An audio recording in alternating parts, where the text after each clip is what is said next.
Welcome to Dairy Stream, focused on issues affecting the dairy community and our customers. Hi, I'm your host, Mike Austin.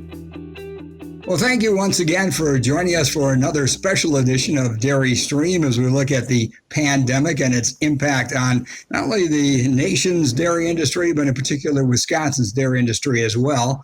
We are pleased today to have John Umhafer with us. He's the executive director of the Wisconsin Cheesemakers Association and certainly has some insight on how this does impact not only dairy producers, but processors. And when we talk about dairy in Wisconsin in particular, 90% of our milk does go into the manufacturing of cheese. And obviously with what's been happening and the social distancing and the closing of restaurants, it has an impact, so much so, John, that we are now getting reports of, farmers being told by some of their cooperatives and processors to think about dumping milk. And I guess the obvious question is, what has led us to that situation, and where really have we been hurt as far as market potential? Well, good morning, Mike. It is a difficult day because that news did break yesterday. But we do have an unprecedented situation in the industry, and you can't use that word strongly enough. We've had incidents in the past 25 years. You look at 9/11 or the market crash in 2008, 2009, where people avoided restaurants to some extent.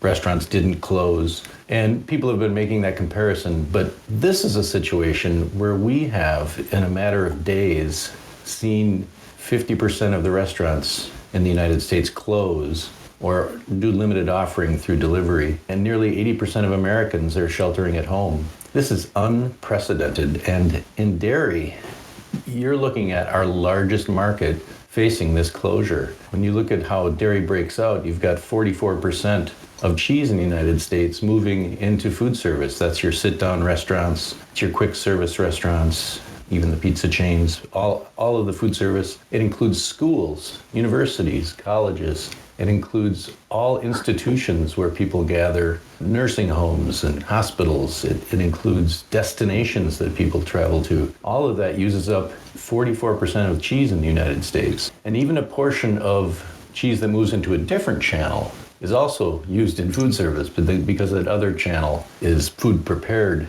by other companies, and then that moves back in. So honestly, about half the cheese in the United States moves into this channel that has, to some extent, gone away, or at least temporarily gone away. And in Wisconsin, where we're really the cheese kings, you've lost a massive market for product. And so people look at what they're seeing at retail, which is just 1/3 of cheese sales, and they say, I see things flying off the shelf. But you've got half our market share has been decimated in an unprecedented fashion, and we are struggling as an industry to make up for that. Well, John, from a farmer's perspective, we're talking obviously about a supply problem. You can't just, shut down your cows and stop the pipeline. What about for the processors? I mean, how has COVID-19 really impacted them in trying to make a supply shift when it comes to milk and where it's going? Well, it's just amazing to watch our industry work together. I've never seen communication both between the farm side and the processor side, and then among processors. We've seen incidents where a single plant had a problem and the neighboring plants helped out. This has the entire industry buzzing and sharing ideas and even sharing milk and moving milk in different directions. Everyone is trying at their highest potential to get every drop of milk processed in Wisconsin and around the country. And it's just proven to be too great a challenge in where we saw some of the milk just couldn't find a home in the last few days. And there's so many aspects to why this is happening. In addition to the lost food service market, you've also had dairy exports drop off, and you've had plants where the workers are being socially distanced for their safety, and it's the right thing to do, but that has reduced productivity.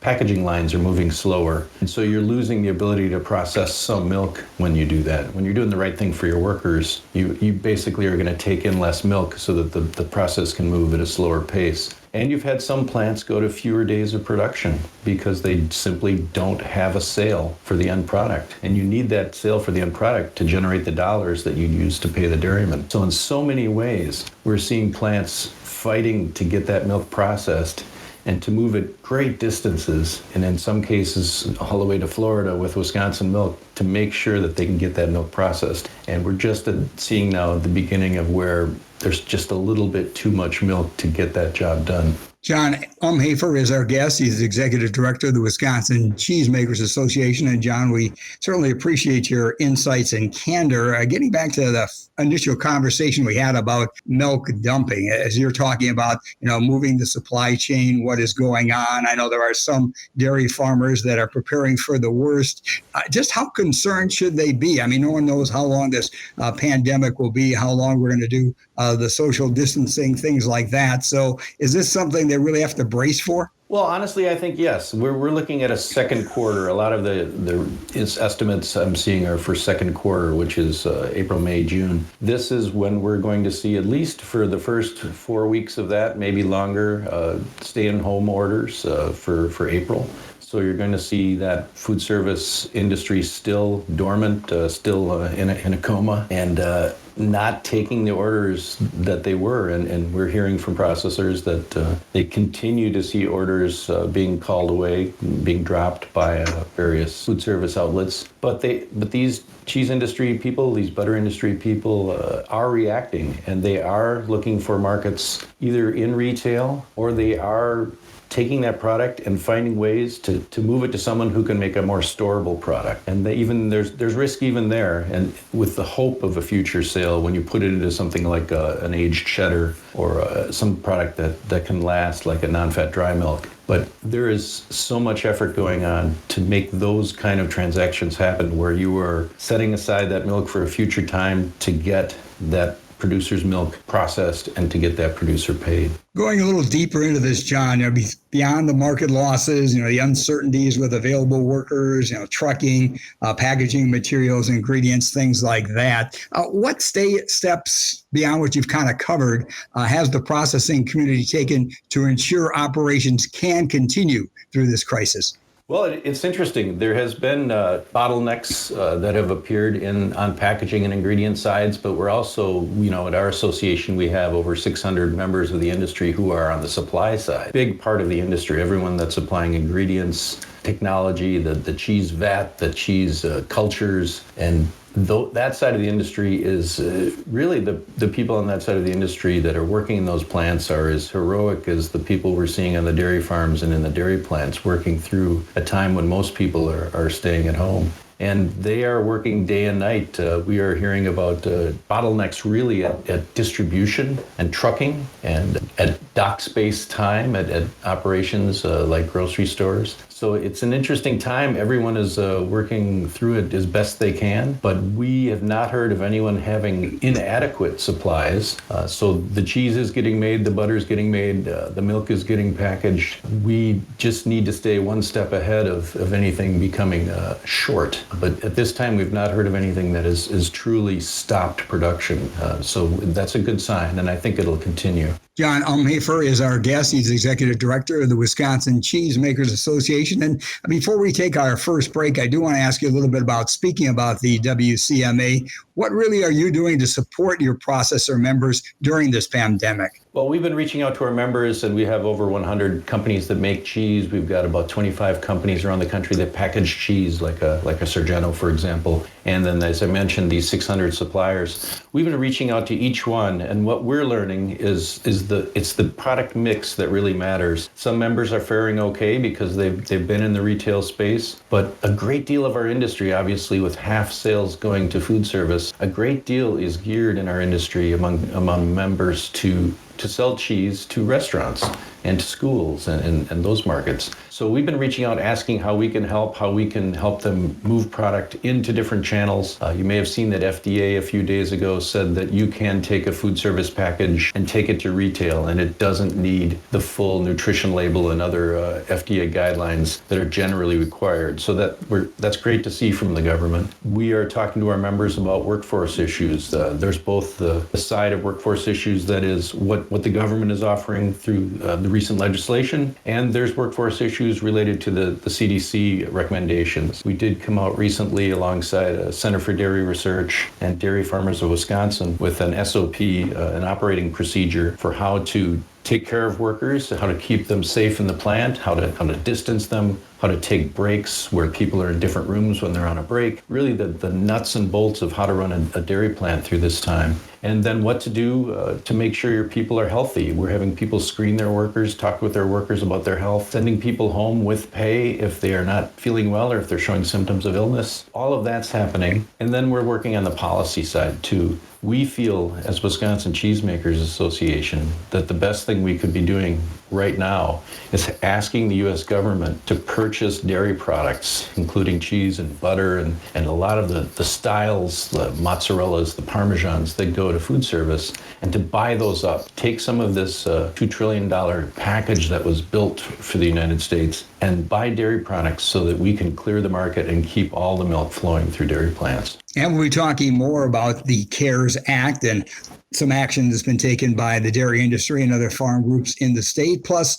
how will this crisis change the dairy processing community, both long and short term? We'll continue that conversation in a matter of moments here on Dairy Stream. And we'll be right back with our Dairy Stream podcast after we hear from our sponsor. The Dairy Business Association is the leading dairy lobbying group in Wisconsin, focused on advocating for sensible state laws and regulations that affect the dairy community. The nonprofit organization is comprised of dairy farmers, milk processors, vendors, and other business partners who work collaboratively to ensure that dairy farms of all sizes have the support they need to keep America's dairyland strong. Learn more at dairyforward.com. Once again, thank you very much for joining us on this very interesting and important issue of Dairy Stream. As during this edition, we've been talking with John Umhafer. He is the Executive Director of Wisconsin's Cheesemakers Association. And before we took our break, John did mention the CARES Act, which is directing $14 billion to the Commodity Credit Corporation, $9.5 billion to a dedicated disaster relief fund for agriculture, and $25 billion for the SNAP program, and also $450 million to support food bank services to help make sure we have food security. And John, you talked a little bit about a recent letter that you were a part of with your organization, the Cheesemakers and other dairy groups, along with a couple of key farm organizations. Have you gotten any response to this letter, and have you gotten any hints at all of when these dollars might be available to the dairy chain? Right. It was just yesterday, just last evening, in fact, that Dairy Business Association, EDGE, Farm Cooperative, Farm Bureau, Cooperative Network, Farmers Union in Wisconsin, Professional Dairy Producers of Wisconsin, and ourselves, Wisconsin Cheesemakers Association, sent a letter to Secretary of Agriculture Sonny Perdue. We were happy that the Department of Agriculture in Wisconsin had sent a similar letter. All of these asking for that key dairy buy, where we would take product, mainly cheese and butter and products that can be stored off the market so that we can have enough bandwidth to send cheese out to retail and to food service that remains. We have not heard a reply yet, although we do understand, talking with our partners at International Dairy Foods Association and National Milk Producers Federation, that USDA will be doing this, that they are looking at it. We've just got to make the wheels turn in Washington to get this sort of program up and running as fast as possible. Well, that certainly is good news. What about change? Obviously, we talk so much about change just in the evolution of dairy and the agriculture industry, but with this pandemic, how do you think this is going to change what processors are doing, not only here in the short term, but in the long term as well? Well, short term, it's having a lot of impacts, and I think it's an opportunity, and one of our members did say that it's an opportunity for all of us in the dairy chain to look at how we do business and whether, we'll be more diversified at the dairy plant level. I think what you need to understand is that there's such a different chain that sends food to restaurants versus a grocery store. It begins at the very make itself, the very product that's made, the size of the product, the packaging, what the package needs to say from a legal perspective, how it's used in the marketplace, say bulk shred going to a restaurant in 10-pound bags versus what you see hanging on the pegboard at the grocery store. So it makes sense that you've had dairy plants specialize, because these are such different markets that it's difficult to say I am both a food service supplier and a retail supplier. It is done, and a lot of people have that mix that's allowing them to shift to retail right now. But some companies have devoted a lot more energy to the food service side. I think it's an opportunity for everyone to look at how they can make that switch to more of a product mix that allows them to be flexible. But honestly, that's a long-term fix. It takes probably a year for a plant to develop the recipes for product, the packaging, get the packaging machines in place that make a 10-pound bag versus a 1-pound bag. There's so many aspects to this that would need to change. So in the short term, it's really about what can they do to move milk to other companies that can use it, to reduce their make so that they stay in business and keep moving milk through their facility. Can they find markets in food service as we see in the next few weeks? We hope restaurants come back online around the country. Jan Umhafer is our guest. He is the executive director of the Wisconsin Cheesemakers Association. Again, we appreciate all his time and information. We're talking about the pandemic, COVID-19, and what that is meaning to dairy processors along with dairy farmers. And I want to go back to what continues to hang over the dairy industry, and that's the big drop we've seen in milk prices. I mean, there had been a lot of optimism that 2020 was going to be the year we finally rebounded. And we saw that near the end of last year, but now have seen prices decline once again. And with the talk about looking to dispose milk, is there any discussions or possibility when we talk about coverage for farmers that are going to lose income, especially due to the fact that they might end up dumping some of their milk? Mike, it's important that I should mention that same letter we sent yesterday also did have the ask that farmers be made whole for any milk they have to put on the ground or well, that's great to hear. Put on their fields as a nutrient. That's part of the ask, and I think it's appropriate because there's no one to blame for this situation. There's no one that's made a mistake in industry. This has not been an incident of food safety. This is simply something that's rocking the whole world, and the industry in this case is purely a victim of something that's outside its control. So we feel that to the extent possible, we'd like the government to step in and make these farmers whole. What about advice for dairy producers when it comes to communicating with their processors? Well, we have seen that almost every processor in Wisconsin has been in communication with its members. And I know that they welcome that communication with their producers. And that communication has to happen. We can't look at this issue as an us versus them. This is an industry that needs to be united against the common enemy of an illness that has put America on pause for a while. And this is not a processor decision that they would have made in any scenario to see this sort of cutbacks and to see milk begin to back up in the system here is never the goal. The goal is always to get that milk processed and to always get that next sale. But we're not seeing that in this time, and we believe we can get through it. We have to have producers, processors talking. We're having processors talk among themselves. We need every producer to understand day by day what's going on, and I'm really proud of the way we've seen the dairy organizations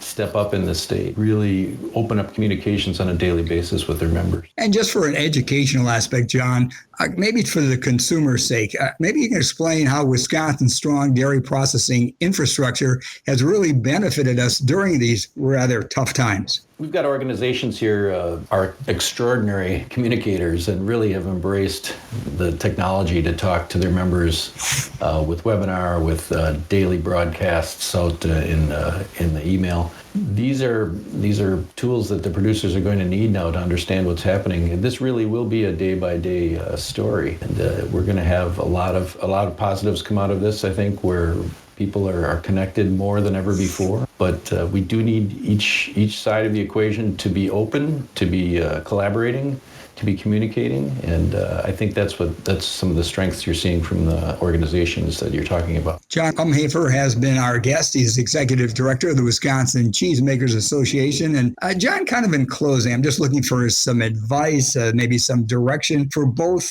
farmers and processors. What would your message be to both those groups? Well, one thing that we've told our members, and one thing our members have reflected back to us, is first and foremost, we've got people working on dairy farms and working in dairy plants that are really doing heroic work, showing up for work day after day. When they look around and see that schools have closed, daycare centers have closed, there's this threat in the air of the potential for illness. And here when we talk to our members, we're just amazed to watch. No one has reported that they've had a workforce walk off the job There's literally been none among the members I've talked to that have had people stepping away. It's very moving to see that, and I know that's happening on the dairy farm side as well. So first and foremost, Mike, this is about keeping people safe, because the dairy industry doesn't operate without the thousands of people, tens of thousands of people in Wisconsin and around the country that make it all work. And so that to me is the primary issue here. Let's keep our people safe so that they can make these great dairy products for everyone.